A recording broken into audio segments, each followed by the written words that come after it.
देश में व्यक्ति के निर्माण की कितनी बात आई, किसने चिंता की, यही मुख्य मुद्दा है। और एनएमओ केवल डॉक्टर्स या मेडिकल स्टूडेंट का संगठन नहीं है। मेरा ये मानना है कि एनएमओ उन डॉक्टर्स को इस समाज का व्यवस्थित अच्छा और सच्चा नागरिक बनाने का, उसको निर्माण करने की पाठशाला है। और इसीलिए एनएमओ का बहुत महत्वपूर्ण स्थान है। मैं बधाई दूंगा, आज जिस प्रकार से बताया गया 110 हमारे डॉक्टर्स का यहाँ पर स्टूडेंट का प्रशिक्षण शिविर हुआ, ये एक बड़ी संख्या है।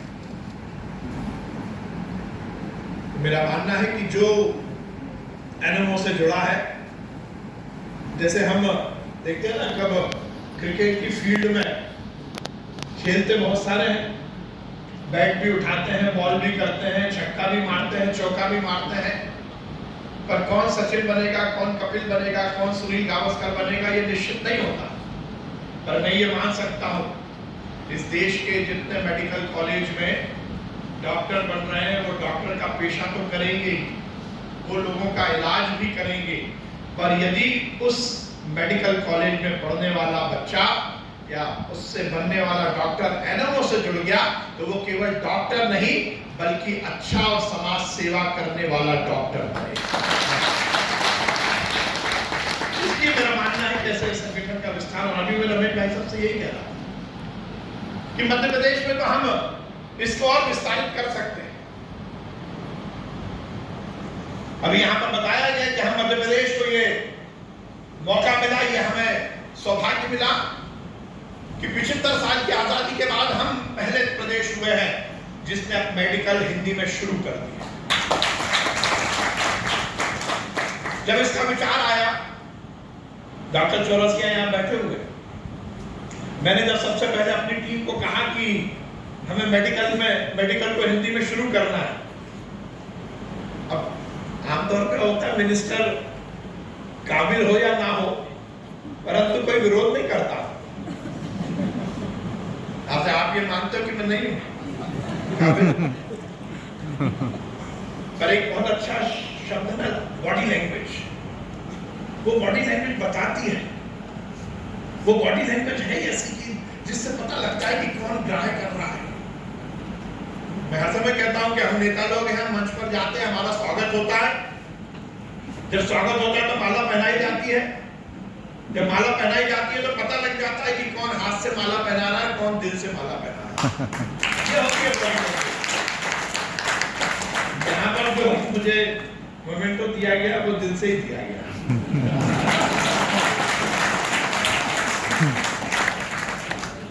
तो मैंने पहली बैठक में मैंने देखा, मुझे याद है मेरा जो सेक्रेटरीएट का बोर्ड रूम है उसमें हम लोग बैठे थे, और मैंने जैसे ही कहा कि हिंदी में मेडिकल की पढ़ाई करेंगे, हिंदी दिवस था, मैंने उसमें अपने घर पे, मैं रोज मीडिया से मिलता हूँ, मैंने बोल दिया कि हम हिंदी में मेडिकल की पढ़ाई करवाएंगे, शुरू करेंगे। और उसके बाद जब मैं अपने सेक्रेटरीएट गया और मैंने कहा कि हम करेंगे, तो मुझे याद है मेरे लेफ्ट हैंड की तरफ आखिरी में मेरे डीएमई बैठे हुए थे, और उनकी बॉडी लैंग्वेज ये कह रही थी कि मंत्री जी को अभी कुछ आता नहीं है, जल्दी में है। बात पूरी हो गई, मैंने कहा प्लान करिए, कुछ ना कुछ करना है। तो डीएमई साहब को मैंने धीरे से बोला, क्यों साहब सहमत नहीं हो? नहीं सर ऐसा नहीं। मैंने कहा नहीं, खुल के बोलो। कहा sir it is not possible. मैंने कहा डॉक्टर साहब, इसीलिए तो दुष्यंत त्यागी ने कहा है कि कौन कहता है आसमान में सुराग हो नहीं सकता। कौन कहता है आसमान में सुराग हो नहीं सकता? एक पत्थर तो तबीयत से उछालो यार। जब हम प्रयास करेंगे हम कुछ करेंगे। और मुझे इस बात की प्रसन्नता है, प्रधानमंत्री जी का मंतव्य, प्रधानमंत्री की दृढ़ता, हमारे मुख्यमंत्री जी का ये विचार, और मेरी टीम ने ये काम करके दिखाया। मुझे इस बात की प्रसन्नता है कि अब देश में पहले राज्य बने जिसने हिंदी में मेडिकल की पढ़ाई शुरू की। हमने POI किया, हमने सबसे पहले इस बात का विचार किया कि कौन सी किताबें हैं जो पॉपुलर हैं, जिनको बच्चे पढ़ते हैं। हमने कहा हम किताब लिखवाएंगे नहीं, हम जो प्रचलित किताब है उसी को ट्रांसलिटरेट करेंगे, हमने ट्रांसलेशन नहीं करवाया। हमने ये सुनिश्चित किया, क्योंकि बात थी कि हमने कहा कि हम अंग्रेजी से लड़ाई नहीं लड़ेंगे, हम ये भी नहीं करेंगे कि हमारा स्टूडेंट, पढ़ने वाला स्टूडेंट है, वो इंटरनेशनल जो प्रतिस्पर्धा है उससे बाहर निकले। हमने कहा हमें इंग्लिश से झगड़ा करना नहीं है, we are just providing a platform to learn and understand more. जो हमारे हिंदी भाषी हैं उनको ज्यादा अच्छे से वो लर्न कर सके, ज्यादा अच्छे से समझ सके, उनमें कॉम्प्लेक्स नहीं आए, उन्हें आत्मविश्वास रहे।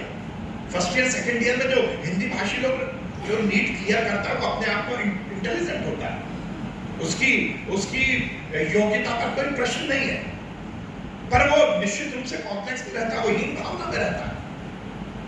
तो हमने ये सुनिश्चित किया, हमने देश भर में जो 16 देश थे उनमें कैसे उनकी मातृभाषा में पढ़ाई होती है उसको स्टडी किया। हमने एक टास्क फोर्स बनाई, टास्क फोर्स बनाकर हमने ये निश्चित किया कि हम केवल फर्स्ट ईयर की पढ़ाई की किताबों को ही ट्रांसलिटरेट करेंगे, रूपांतरण करेंगे, अनुवाद नहीं किया हमने कहा हम इस झगड़े में नहीं पड़ेंगे कि हम रेल को लोकगामी कहें, हमने कहा कि इस झगड़े में नहीं पड़ेंगे प्रचलित नाम यदि स्पाइन है तो हम स्पाइन बात करेंगे, हमें मेरुदंड लिखने की जरूरत नहीं है, क्योंकि यदि हम इस झगड़े में पड़ जाते और इस लड़ाई को हम आगे बढ़ाते तो फिर हमें लिखना पड़ता किडनी में स्टोन है तो हमें बोलना पड़ता कि गुर्दे में पाषाण है, इसकी जरूरत नहीं थी। तो हमने जो टेक्निकल शब्द थे उनको परिवर्तित नहीं किया और उनको हमने एज इट इज इंग्लिश में लिखा, बस उसको देवनागरी में लिखा, ब्रैकेट में हमने इंग्लिश में लिखा। हमने एनाटॉमी, फिजियोलॉजी, बायोकेमिस्ट्री की जो प्रचलित किताबें थी, एनाटॉमी की हमने कहा विश्राम से, बायोकेमिस्ट्री की पूरी और फिजियोलॉजी की पुराना, ऐसी हमने जो हमारी कमेटी की स्टडी थी उसमें ये किताबें प्रचलित थी। हमने एक EOI किया, हमने पब्लिशर से बात की और मुझे इस बात की प्रसन्नता है कि मेरी टीम ने पूरी तरह से मेहनत करके जो काम 75 साल में नहीं हुआ वो हमने 4 महीने में कर दिखा दिया। 16 अक्टूबर को माननीय अमित शाह जी जो राजभाषा समिति के अध्यक्ष हैं, उनके मुख्य आतिथ्य में माननीय हमारे मुख्यमंत्री शिवराज सिंह चौहान जी के कर कमलों से हमने वो तीनों किताबें लॉन्च की और अब हम नया जो बैच आ रहा है उसकी पढ़ाई शुरू करेंगे। उससे पहले भी हमने ये इंस्ट्रक्शन दिए थे कि हमारी जो लेक्चर है उसमें तो हिंदी में पढ़ाई शुरू हो ही जाए। और केवल यही नहीं, जो मैंने कहा कि विचार, चरित्र निर्माण, डॉक्टर क्यों है, केवल इसलिए नहीं है कि वो सुबह से शाम तक प्रैक्टिस करे और पैसा कमाए, अपना परिवार पाले, बड़ी बड़ी गाड़ी ले ले, अच्छा बंगला बना ले, बच्चे हो जाए, परिवार सुधर जाए, क्या केवल इसलिए है? हमारा कुछ ना कुछ दायित्व है, केवल डॉक्टर्स के नहीं, समाज में रहने वाले हर व्यक्ति का कुछ ना कुछ दायित्व समाज के प्रति कुछ देना होगा। किसी ने कहा जिंदगी आग पे चलने की कहानी है, जिंदगी आग पे चलने की कहानी है, जिंदगी मौत की भूली हुई निशानी है, अपने मतलब को तो सब जीते हैं, सब मरते हैं, खुद को औरों पे मिटा दे वो जिंदगी। केवल अपने परिवार के लिए नहीं, बल्कि समाज के लिए, इस राष्ट्र के लिए मुझे कुछ देना होगा और उसमें जरूरी है, क्योंकि एक बार मैं कहीं पर युवाओं के बीच में, मैं युवा मोर्चे में मैंने काम किया, युवाओं के बीच में मैंने बहुत लंबा काम किया। आमतौर पर भाषण में बोला जाता है कि आजादी के पहले इस देश के लिए नारा लगता था कि इस देश के लिए मरना होगा, आजादी के बाद नारा लगा है कि इस देश के लिए जीना होगा। जब मैंने ये बात की तो एक युवा खड़ा हो गया, उसने कहा जीना तो चाहते हैं, बताइए जिए कैसे, कुछ बताइए तो। उसने कहा, उनमें से एक ने खड़े होकर बहुत अच्छी बात बोली, उसने कहा कि साहब हम भी विवेकानंद बनने को तैयार है, पर हमें रामकृष्ण परमहंस की जरूरत है। कहीं ना कहीं हमें दिशा देना होगा, कहीं ना कहीं बताना होगा कि देश के लिए क्या करना है। तो देश के लिए यही करना है, छोटी छोटी सी बातें, लाइट ज्यादा जल रही, लाइट बचा लो, पानी फिट रहा है, पानी बचा लो, दरिद्र की सेवा कर लो, पीड़ित है उसकी सेवा कर लो, केवल अपने लिए नहीं, केवल अपने परिवार के लिए नहीं, समाज के लिए, इस राष्ट्र के लिए, जीने के लिए कुछ काम कर लो। मुख्य मुद्दा यही है कि क्या हम समाज को कुछ दिशा दिखा पाएंगे, क्या युवा को दिशा दिखा पाएंगे। यहाँ पर डॉक्टर विजेंद्र बैठे हुए NMC ने हमें एक विंडो दी कि हम राज्य सरकारें भी जो फर्स्ट ईयर का फाउंडेशन कोर्स है उसमें हमारा कोई एक कैरिकुलम हम जोड़ सकते हैं। अब ये जैसे ही हमें विंडो मिली, हम तो चाह ही रहे थे कि कुछ हम कर पाए, और उसमें था मूल्य आधारित जीवन। और जैसे ही ये विंडो मुझे देखी, मैंने कहा हम तो अब फाउंडेशन कोर्स अपना डिजाइन करेंगे।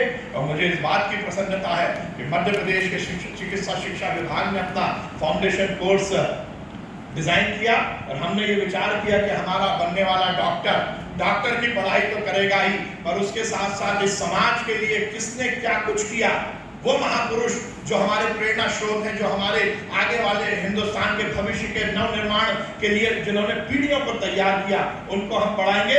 और मध्य प्रदेश पहला राज्य है जिसने अपने फाउंडेशन कोर्स के माध्यम से ये निश्चित किया है कि आगे आने वाले समय में हम डॉक्टर हेडगेवार को भी मेडिकल की पढ़ाई में पढ़ाएंगे। हम विवेकानंद को हमने जोड़ा, हमने डॉक्टर अंबेडकर को जोड़ा, हमने सुश्रुत को जोड़ा, हमने सरदार वल्लभ भाई पटेल को जोड़ा, और वो सब सीबीसी है डॉक्टर, सीबीसी है, सीबीसी मतलब ऐसा नहीं है, उसका पूरा का पूरा जस्टिफिकेशन है। जैसा आप मेडिकल की पढ़ाई में सीबीसी बेस है, वैसे ही हमारा भी है।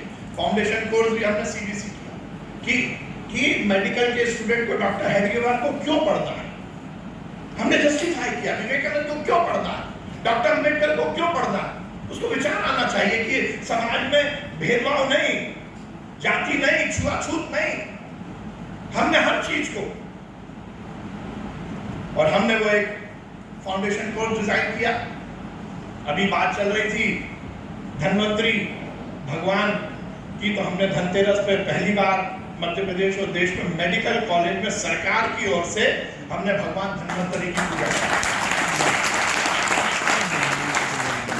मेरा ये मानना है जब तक विचार नहीं आएगा तब तक दिशा नहीं मिलेगी। और केवल यही नहीं, विचार तो हमने किया ही किया, और हमने ये भी सुनिश्चित किया कि हमारा बच्चा पूरी तरह से सही उचित पढ़ाई भी प्राप्त करे।